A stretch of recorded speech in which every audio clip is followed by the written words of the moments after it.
Mesdames, Messieurs, bonjour. Vous êtes sur Africain avec l'émission Face à l'Afrique. Face à l'Afrique qui aujourd'hui reçoit M. Campbell Cissé.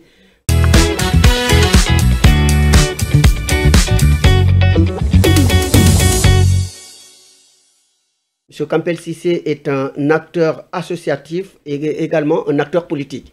Donc aujourd'hui, nous avons un invité de marque, un poids lourd de la diaspora guinéenne en France. Monsieur Cissé, donc ma première question, c'est de vous présenter à nos téléspectateurs. D'accord, merci. Merci Monsieur Kara, merci beaucoup, merci pour l'invitation.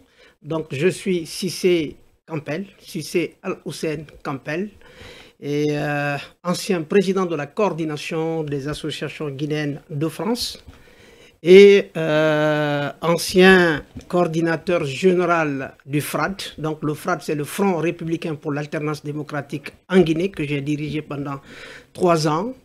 Et membre fondateur de l'ACTOG. L'ACTOG, c'est l'association des cadres et techniciens originaires de Guinée, œuvrant pour la Guinée. Le président a été décédé il fut un temps, non? Maligui Souma, le président fondateur, est décédé il y a, disons, 2 ans maintenant. D'accord, il a été remplacé par Boukati. Non, pas remplacé, parce qu'Aboukati était là. Il a dirigé l'ACTOG pendant 17 ans. Aboukati, c'est pratiquement l'une des personnalités guinéennes vraiment très rare qui est un scientifique, un grand scientifique qui a travaillé au CNRD, au CNRS. D'accord? Donc vous avez toutes ces personnalités, malheureusement, qui n'ont pas pu servir notre pays, mais qui sont ici. Donc l'ACTOG, comme je l'ai dit tantôt, c'est l'association des cadres et techniciens d'origine guinéenne en France. Donc je leur dis bravo et félicitations, puisque l'ACTOG a aujourd'hui, je peux dire, 38 ans d'existence. Je leur dis à tous mes frères et sœurs de l'ACTOG, membres de l'ACTOG et sympathisants de l'ACTOG, je leur dis bravo, continuez à travailler comme ça. Et en même temps, je profite pour lancer un appel à la jeunesse guinéenne qui est ici, en France, notamment, et puis dans les pays limitrophes, de tout faire pour rejoindre l'ACTOG.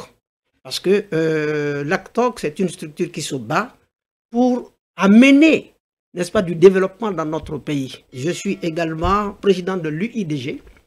C'est quoi l'UIDG? L'UIDG, c'est l'Union internationale pour le développement de la Guinée.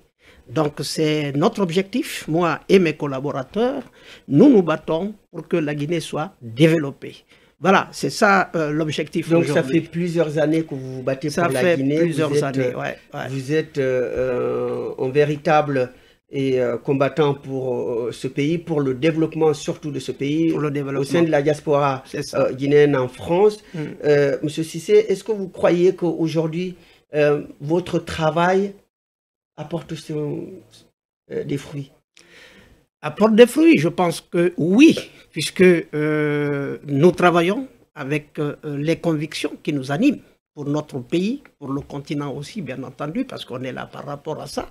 Et pour ça, le travail apporte.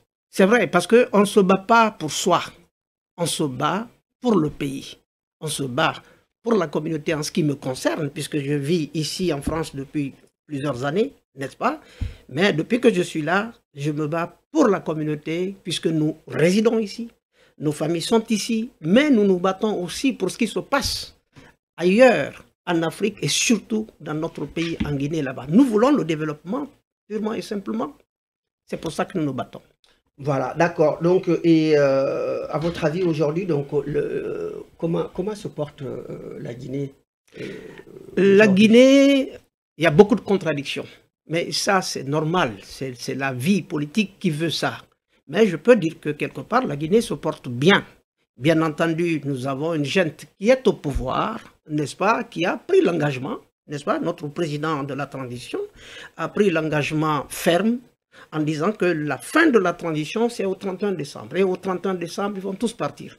Mais les choses changent, les mentalités changent, les situations changent.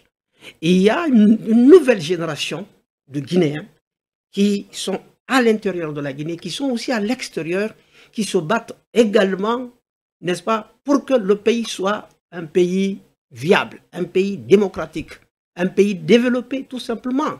Donc, je pense par rapport à ta question, oui, la Guinée, ça dépend du côté où on se trouve. Moi, je suis au milieu. Je dis oui, la Guinée avance. Peut-être lentement, mais sûrement. Oui, donc le régime actuel selon vous, a-t-il apporté la sécurité aux Guinéens? C'est-à-dire que, voilà. Mais la sécurité, je pense que là aussi, il y a peut-être des incompréhensions. La sécurité, c'est le peuple qui le donne. Quand le peuple vous donne un mandat, vous êtes sécurisé. Vous n'avez pas besoin d'aller chercher ailleurs. Parce que vous pouvez vous-même descendre dans les rues, aller dans les quartiers.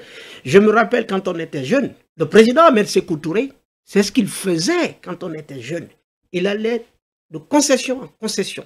Je l'ai vu une fois dans la concession de mon père, être assis dans la cuisine, pas au salon, dans la cuisine en train de manger avec les jeunes, avec nos mamans, etc., etc. Donc, mais ça, c'est la sécurité. Bien entendu, les gens changent et le pouvoir aussi change naturellement. Mais sinon, aujourd'hui, oui, il y a des contradictions. Beaucoup de contradictions, il y a des arrestations que tout le monde dénonce, que les Guinéens dénoncent, que nous aussi, nous dénonçons, parce que nous voulons la paix dans notre pays. Et je pense que pour arriver, n'est-ce pas, à vraiment une bonne démocratie dans notre pays, il faut permettre à chacun de vaquer normalement ses occupations. Pas du tout de pression, ni politique, ni autre chose, ni économique. Si les Guinéens, n'est-ce pas, mangent à leur faim et que le panier de la ménagère est rempli, il n'y a pas d'autre contradiction, je crois que ça marchera très bien. Alors, par rapport à ta question, oui, la Guinée, pour moi en tout cas, avance. Je peux dire lentement parce que la junte militaire a posé des actes politiques, des actes pour le développement, n'est-ce pas? Et ça, ils sont en train de travailler là-dessus. Maintenant, puisque nous sommes des démocrates, nous sommes tous démocrates, n'est-ce pas? Bon, nous voulons absolument que cette junte-là respecte ses engagements, néanmoins. Parce que c'est eux qui l'ont dit, hein, c'est pas nous. Le président Doumbouya a dit, voilà, nous voulons la démocratie, nous voulons que tous les Guinéens puissent vraiment vivre heureux dans notre pays, sans contradiction. Alors en ce moment-là, oui, je pense qu'ils avancent quand même. Vous avez des nouvelles d'Alpha Condé depuis son départ du pouvoir? Le président Alpha Condé, je crois qu'il est en Turquie. C'est ce que tout le monde sait. De temps en temps, il se déplace. Il va certainement dans d'autres pays aussi, bien entendu. Bon, il a fait une erreur hein, en voulant pas du tout respecter la constitution de 2010 qui limitait le mandat présidentiel à 2. Il a voulu briguer un 3e mandat et on connaît les résultats aujourd'hui parce que l'armée est venue en disant, Monsieur le Président, vous êtes fatigué, vous êtes vieux, maintenant vous arrêtez. C'est bien pour lui. Je pense qu'avec son âge, ça lui permet aussi de se reposer aussi parce que diriger un pays n'est pas chose facile, n'est pas facile du tout. Alors, s'il est en Turquie, pourquoi pas? Moi, j'aimerais bien que toutes ces personnalités-là, qui ont apporté quelque chose à notre pays, qui sont, pour certains, qui sont en prison aujourd'hui, n'est-ce pas? Certains ministres d'Alpha Condé sont en prison, d'autres sont en exil.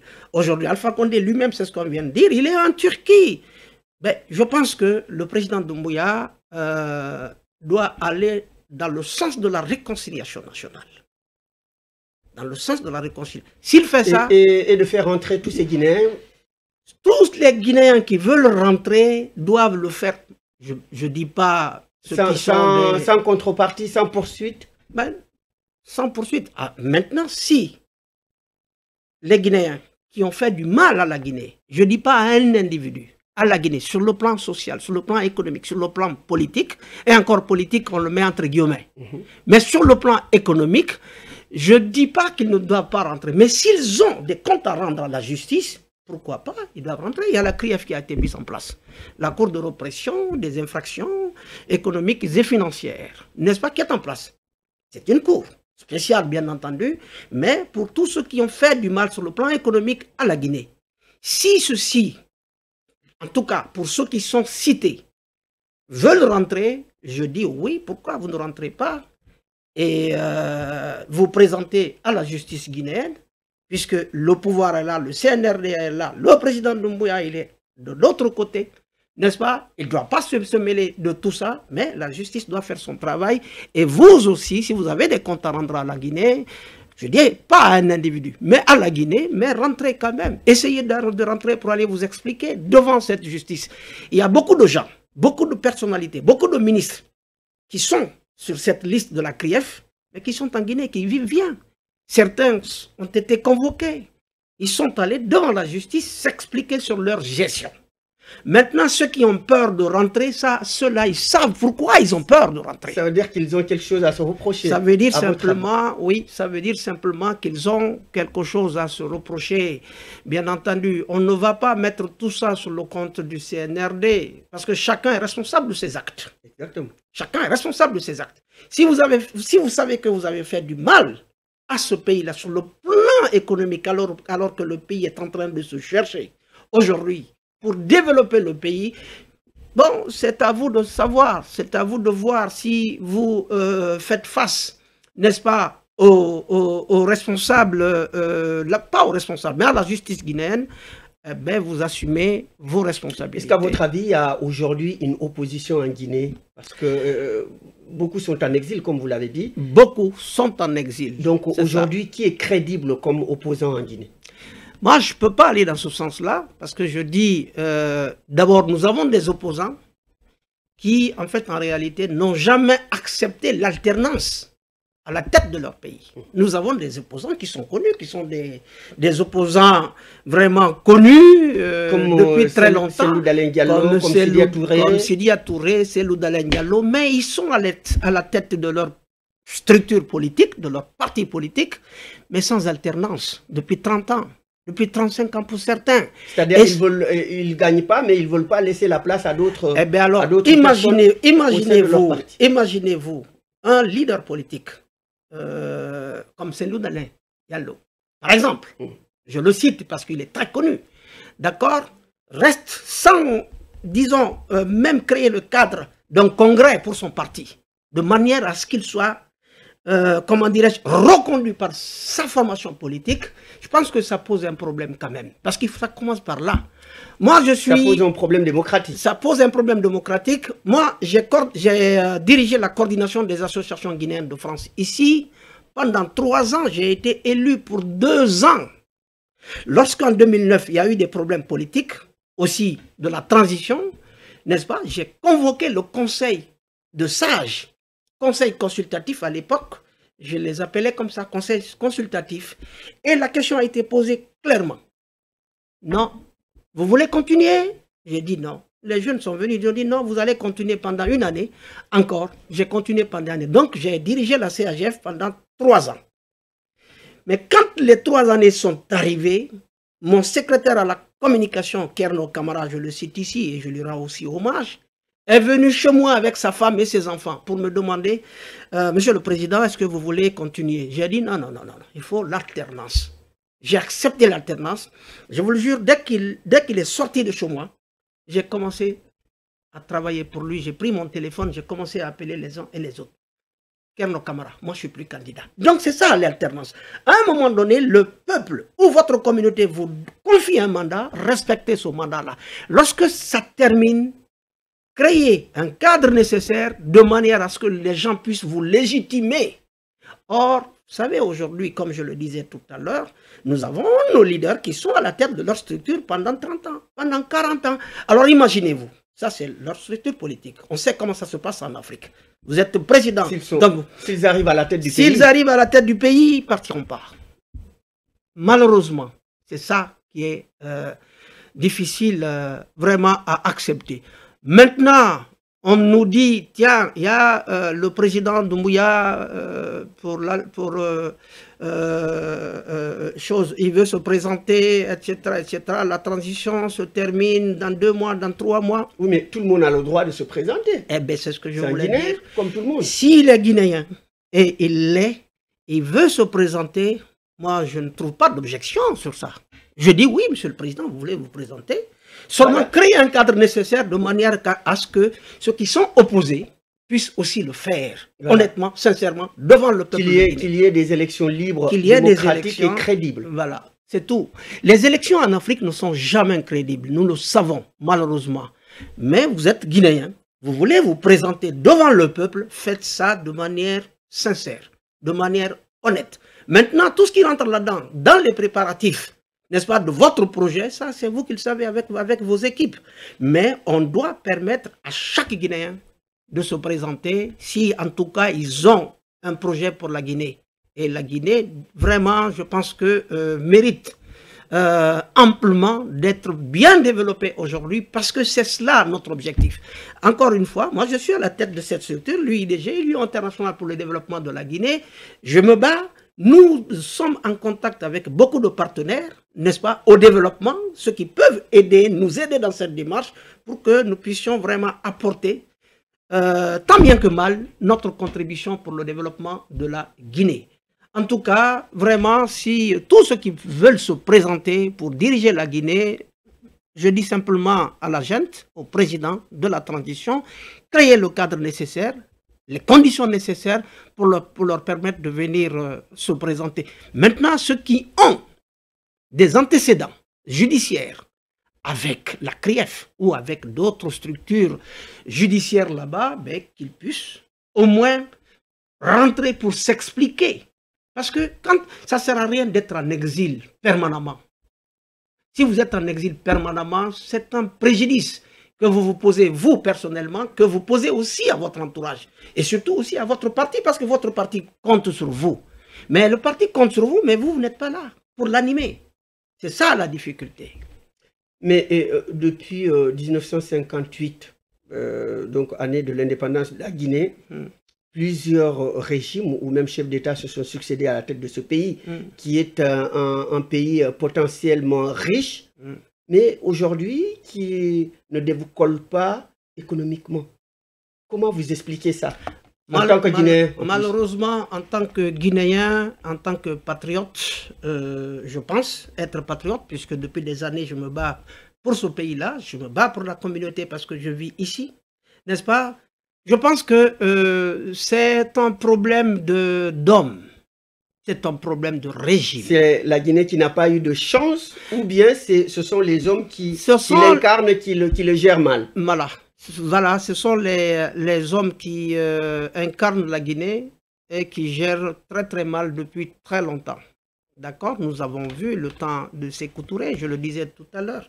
Au début, tout le monde applaudissait, on était très très contents.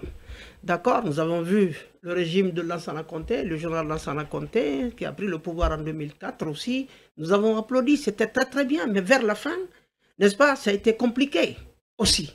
N'est-ce pas? C'est pourquoi je dis le pouvoir change. Nous avons vu aussi le président Dadis, Moussa Dadis Camara, et là, nous avons vu que ça aussi, au début, tout le monde a applaudi, mais vers la fin, c'était catastrophique.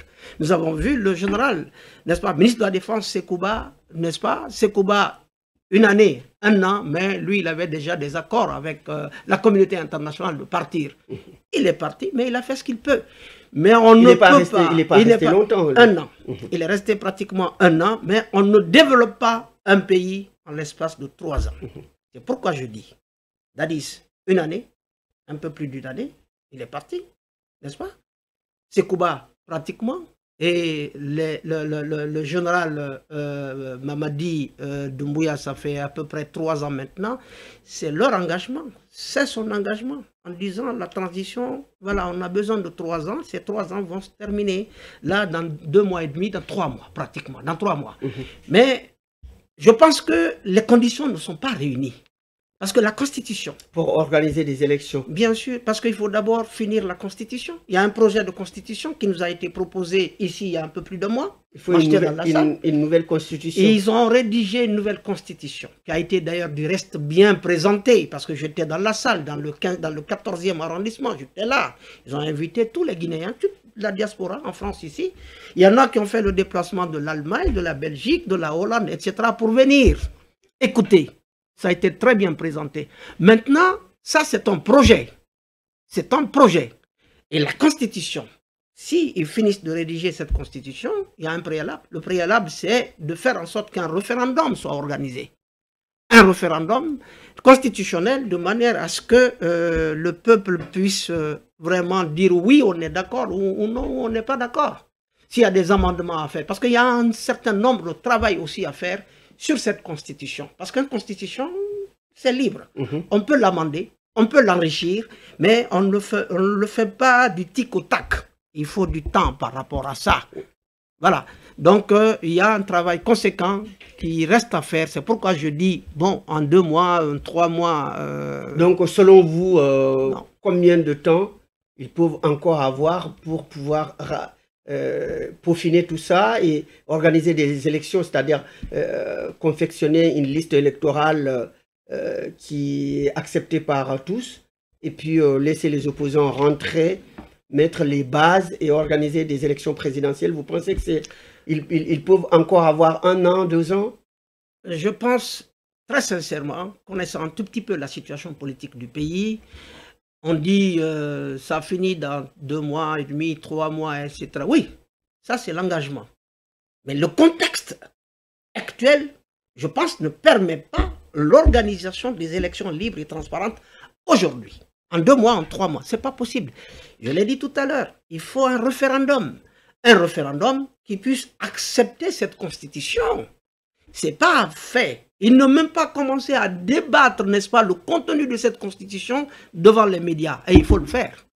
Pour que le Guinéen qui est au village là-bas puisse savoir exactement... tous les Guinéens puissent être au même niveau d'information. Voilà, parce que la constitution, ça engage le pays. La constitution, c'est un tampon pour un pays. Les gens ont l'habitude de dire c'est la Bible et le Coran d'un pays. C'est un... Quasiment. Moi, j'ai l'habitude de dire dans les autres conférences auxquelles je participe, la Constitution, c'est un contrat entre le peuple, les institutions du pays et celui ou ceux qui sont chargés de respecter le contenu de cette Constitution. Donc, le président. D'accord? Dans ce cas, il faut que tous les Guinéens, tout le peuple soit au moins au même niveau d'information. Celui qui est au village là-bas, il faut qu'il sache exactement ce qu'on lui propose, parce que ça l'engage lui, ça engage sa famille, ça engage sa région, sa ville, son village, etc. Il doit être informé de ce qu'on lui propose. Mais ça ne se fait pas en 2 mois, mon cher frère. Il y a du temps. Il faut vraiment... je suis très mal placé pour dire, bon, voilà, il vous faut 2 ans, 1 an, 3 ans. Non, c'est eux qui savent. Parce que c'est eux qui sont sur le terrain là-bas, c'est eux qui travaillent sur le terrain. Moi, j'ai une idée. Mais cette idée, je ne peux pas l'exprimer ici, devant les médias. Mais je dis, ça ne peut pas se faire en 3 mois. Voilà, ça c'est clair et net. Ça, alors, donc, revenons sur la diaspora guinéenne en France. Est-ce qu'à votre avis, parce qu'il y a quand même une forte diaspora guinéenne en France, vous pensez qu'ils sont aussi sensibilisés sur ce qui se passe au pays? Et aujourd'hui, quel rôle joue-t-elle? Quel rôle joue cette diaspora? La diaspora guinéenne en France, au bas mot, c'est pratiquement 64 000 enregistrés. Personne. Sans compter ceux qui sont dans la clandestinité. 64 000. OK? C'est déjà beaucoup. C'est déjà beaucoup. Et cette diaspora guinéenne, je vous le jure, elle travaille pour le pays, pour la Guinée. Nous avons des structures ici. Nous avons, je le disais tout à l'heure, la CAGF, la coordination des associations guinéennes de France, que j'ai eu l'honneur de diriger pendant 3 ans, d'accord, travaille pour ça. Il y a des associations à l'intérieur de cette coalition d'associations, parce que la CAGF, c'est pratiquement plus de 180 associations. Et toutes ces associations, membres de cette structure, font des actions en direction de la Guinée. Vous avez l'ACTOG. C'est une structure, ça fait pratiquement 38 années que l'ACTOG existe. Il y a eu quelques années, l'ACTOG identifiait les professeurs, les enseignants, surtout ceux qui sont à la retraite, et il les envoyait là-bas avec l'accord du PNUD. Et les perdièmes étaient payés par le PNUD. Ils envoyaient en Guinée, dans les universités, à Conakry, à Cancan, à Labé, etc. etc. aider, transmettre. Voilà, pour enseigner les Guinéens. Pour enseigner, pour transmettre. Parce que dans cette structure, vous avez pratiquement, je peux dire, toutes les compétences à l'intérieur, à tous les niveaux. À tous les niveaux. Donc, je pense qu'il faut permettre à ce type de structure, n'est-ce pas, qu'elle soit ici en France ou ailleurs, parce que peut-être que ça existe aux États-Unis et ailleurs, mais en tout cas d'apporter, d'aller chercher les cadres, les têtes, n'est-ce pas, qui peuvent réfléchir et qui peuvent aider la Guinée à avancer. Je l'ai dit tantôt, tout à l'heure, notre président, ancien président, parce qu'il a pris sa retraite maintenant, Abou Kati, c'est l'une des rares guinéennes, personnalités guinéennes que je connais ici, que je connais, peut-être que ça existe, hein, que je connais, qui est scientifique et qui a travaillé longtemps, il vient de prendre sa retraite, longtemps durant au CNRS. Au CNRS de France. De France. Et donc, les Guinéens, donc on aura un mot sur l'Afrique, parce qu'on a beaucoup parlé de la Guinée, de la diaspora guinéenne. Et comme vous êtes aussi un panafricain, c'est ça. Donc, vous pensez qu'aujourd'hui, les relations entre la France et ses anciennes colonies est bonne? Non, elles ne sont pas bonnes. D'abord, moi, je suis membre de la plateforme panafricaine, ici, qui est dirigée par un de nos frères togolais, Raymond et Evie, n'est-ce pas, qui fait aussi beaucoup de choses panafricaines, avec 21 pays à l'intérieur. Il y a des manifestations, il y a des conférences, il y a des colloques, etc., etc. D'accord? La question que tu as posée, elle est fondamentale. Moi, je pars du principe qu'il ne faut jamais couper la branche de l'arbre sur laquelle tu es assis. Sinon, tu vas tomber. C'est clair. D'accord? Les relations entre la France aujourd'hui et certains pays en Afrique, elles ne sont pas bonnes. N'est-ce pas? Ces relations ne sont pas bonnes. Malheureusement, on ne peut pas continuer à vivre en autarcie. Il faut s'ouvrir. Il faut s'ouvrir. Gagnant-gagnant, bien entendu. Vous êtes chez nous, vous prenez ça, on va chez vous, on prend ça. Donc, il y a toujours un moyen de s'entendre. À condition que ceux qui sont autour de la table, même s'ils peuvent s'enfermer en conclave pendant des semaines, des jours, etc., etc., ils pourront toujours trouver un moyen consensuel de manière à ce qu'ils puissent travailler ensemble. Mais cette situation, moi personnellement, vraiment en tant que citoyen africain, panafricain, je dis ça ne me réjouit pas. Ça ne me réjouit pas parce que ceux qui sont à la tête de ces pays, eux, ils se frottent les mains. D'accord? Mais les populations souffrent. Les populations que tu prends. Bien sûr, ce qui est connu aujourd'hui, on sait qu'il y a l'AES. D'accord? Il y a les 3 pays, etc., etc., qui sont sortis. D'accord? Mais dans un concert où il y a plus de 54 pays, n'est-ce pas, de l'Union africaine, ou la CEDEAO, etc., etc. Sortez pas comme ça. Mettez les conditions sur la table de manière à ce que vous discutez. Vous pouvez discuter pendant un an. Les projets, certains projets, ça se discute pendant des années. Vous pouvez discuter de manière à ce que vos relations soient bénéfiques, n'est-ce pas, à vous et à vos interlocuteurs. Parce qu'il n'y a pas que la France, il y a aussi les États-Unis, etc., etc. D'accord? Donc moi, vraiment, ces relations-là, pan-africaines, notamment pour certains pays d'Afrique, et la France, ça ne me réjouit pas. Ça ne me réjouit pas, j'aurais souhaité. À votre avis, si, comme Macron finit son mandat et lui, la Constitution ne lui permet pas de solliciter un 3e mandat, s'il y a un nouveau président qui arrive en France, vous pensez qu'il y a possibilité de pouvoir renouer avec ces États-là? Bien sûr, certainement, monsieur le président Macron, il a peut-être essayé, mais maladroitement, je crois. Maladroitement. Okay? En ce qui me concerne, hein, parce que je les connais, et je discute avec certains parmi eux. Mais peut-être avec beaucoup d'espoir, celui ou ceux qui viendront après Macron, peut-être ils iront, parce qu'ils ont l'obligation d'aller vers ces pays de l'Africain. Ils ont l'obligation. Retendre la main. Ah oui, ils ont l'obligation d'aller vers le Mali, d'aller vers le Niger, d'aller vers le Burkina, d'aller vers tous ces pays le Tchad. Bon, ils y sont un tout petit peu, mais il faut absolument discuter avec ces pays-là pour que nous puissions travailler ensemble, de concert. Et on peut le faire. Ils peuvent le faire et je pense que peut-être ceux qui viendront après le président Macron, certainement s'inscriront dans ce cadre-là. Parce qu'on en a besoin, nos pays en ont besoin. Peut-être pas ceux qui dirigent. Ceux qui dirigent, ils sont à la tête, ils sont plus hauts, n'est-ce pas? Mais les populations souffrent quand même, les populations de ces pays. Je vous dis tout de suite, certains pays qui venaient vraiment régulièrement, n'est-ce pas, en France ici et même en Europe, parce que l'Europe travaille de concert. Hein. Si vous prenez votre visa pour venir en Belgique, eh bien, la France elle est au courant. Vous voulez venir ici en France, la Belgique, la Hollande, l'Angleterre, ils sont tous au courant, parce qu'ils travaillent ensemble. D'accord? Alors pourquoi ne pas trouver des moyens de manière à ce que nous puissions, que nos relations puissent servir à tous, à tout le monde et à toutes nos populations. C'est ça que moi je souhaite en tout cas.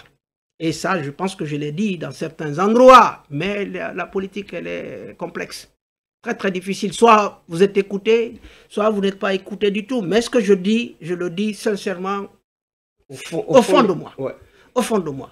Voilà. Alors, donc, je vous laisse le dernier mot parce que nous sommes bientôt arrivés au terme de l'émission.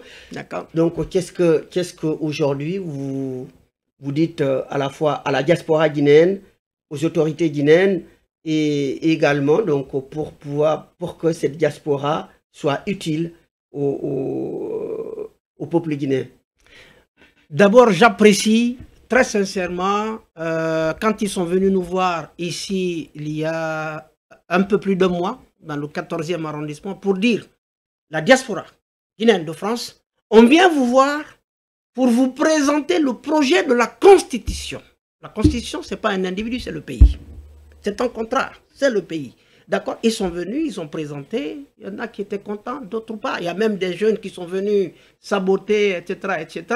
Mais c'est comme ça qu'il faut faire. Ils ont de la considération pour nous. Et cette diaspora, si j'ai un appel à donner à notre diaspora, sincèrement, d'abord, c'est de commencer à rejoindre les structures comme l'ACTOC, comme la CAGF. La CAGF, il y a des structures associatives là-dedans, comme la JGF, l'Association des jeunes guinéens de France, n'est-ce pas, comme le MJGF aussi, qui existe, l'Association de mouvement des jeunes guinéens de France, le Conseil des jeunes guinéens de France. Ça, tout ça, ce sont des structures de notre communauté ici en France qui apporte, qui travaille pour le pays, pour la Guinée. Et donc cette diaspora, je pense quand même qu'elle doit continuer à mettre l'accent sur le développement, à faire en sorte que ceux qui dirigent le pays aujourd'hui puissent les écouter. Et je pense que ils peuvent diriger, ils peuvent nous écouter de manière à ce que tout le monde aille dans le sens du développement et que vraiment le pays puisse ouvrir ses bras à tous ses fils, qu'on soit en Europe, qu'on soit aux États-Unis, qu'on soit en Afrique. Il y a beaucoup de monde. J'ai eu la chance, pour terminer, de participer à la mise en place du Haut Conseil des Guinéens de France en 2018. Notre ambassadeur, malheureusement, Amara Kamara, qui est décédé, m'a appelé dans son bureau et m'a dit, tu te prépares, tu pars le soir. Je dis, où? Il dit, tu vas en Guinée. J'ai dit, mais je travaille, j'ai mon travail. Il dit, non, non, non, tu rentres et tu fais plaisir. Je dis, mais j'ai l'habitude de faire plaisir. Il dit, non, tu pars. Je n'ai même pas dit oui. Il a appelé Mme Doumbouya à l'époque, qui était consul et chargée des affaires financières. Et il faut donner le transport à M. Sissé Val en Guinée. Je suis allé, n'est-ce pas, par rapport à ça, pour la mise en place du Haut Conseil des Guinéens de France. C'est simplement pour vous dire. Et cette structure, elle existe ici aussi. N'est-ce pas? Elle existe pratiquement dans tous les pays européens et même aux États-Unis. Alors, je demande très sincèrement et humblement au pouvoir actuel de faire en sorte que ces structures soient bien viables et que ces structures puissent vraiment travailler pour le pays. Sincèrement, s'ils font ça, je pense que ça serait quand même un grand plus pour la Guinée et pour notre communauté ici en France notamment. Et vous personnellement, si aujourd'hui on vous donne l'opportunité de retourner en Guinée? Mais moi je retourne en Guinée, j'ai eu des affaires là-bas. Je retourne en Guinée quand je veux, moi je ne suis pas opposant moi. D'accord? Je suis un Guinéen, un patriote qui a des convictions, qui a des idées, n'est-ce pas? Et qui est prêt Je veux dire par là, voilà, si par exemple on fait appel à vous pour pouvoir travailler sur place, pour pouvoir travailler avec l'État guinéen. Vous avez dit l'État. L'État, ce n'est pas un individu. Oui, oui, tout à fait. À partir du moment, oui, comme tous les Guinéens. Et même comme tous les panafricains, il y a beaucoup d'Africains là-bas en Guinée qui travaillent avec l'État et qui travaillent pour l'État guinéen. Moi, je suis guinéen. Oui, si on dit, bah, écoutez, venez, on va travailler ensemble. Honnêtement, sincèrement, si c'est pour la Guinée, je ne dirais pas non, parce que j'ai toujours travaillé depuis combien d'années? Depuis plus de 35 ans. On travaille pour notre communauté, mais notre travail dans la communauté, c'est pour le pays. Et on travaille pour le pays. Il y a beaucoup d'entre nous qui quittent ici, qui vont créer des affaires là-bas, des sociétés, des entreprises.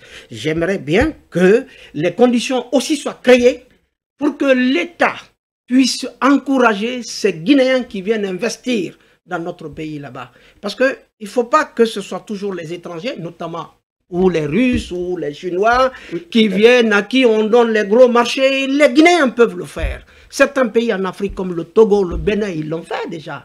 D'accord? Donc, faisons en sorte que... Nous privilégier les nationaux, en quelque sorte. Voilà. Ah, sincèrement, je ne dis pas, non, il faut rejeter les autres. Non, je ne peux pas le dire parce qu'il faut vraiment chercher à connaître les compétences des autres. N'est-ce pas? À avoir vraiment les capacités de développement pour un pays que les autres aussi, les autres nations peuvent mettre à la disposition de la Guinée. Si on arrive à faire ça, mais ça c'est l'État qui doit créer les conditions de manière à ce que les Guinéens qui sont à l'extérieur, notamment qui veulent rentrer, pour apporter leur contribution, qu'ils n'aient pas peur de rentrer, qu'ils disent nous rentrons chez nous, c'est notre pays, nous sommes nés ici, ou nous avons grandi ici, notre objectif c'est d'aider ce pays-là. Si vraiment on travaille dans ce sens-là et que l'État puisse créer les conditions nécessaires pour arriver à cela, je crois que ça peut vraiment aider notre pays à avancer. Maintenant, ce qui est d'actualité, à l'heure actuelle, puisqu'il y a beaucoup de débats là-dessus, des débats contradictoires, il peut ou il doit ou il ne doit pas, il doit ou il ne doit pas, ça voilà. Eh bien, nous concluons cette émission sur cette note donc, pour la Guinée. Je vous remercie infiniment, M. Campbell Cissé, d'être venu et d'accepter notre invitation. Et je remercie nos téléspectateurs de nous avoir suivis. Et je vous dis à très bientôt, à la prochaine.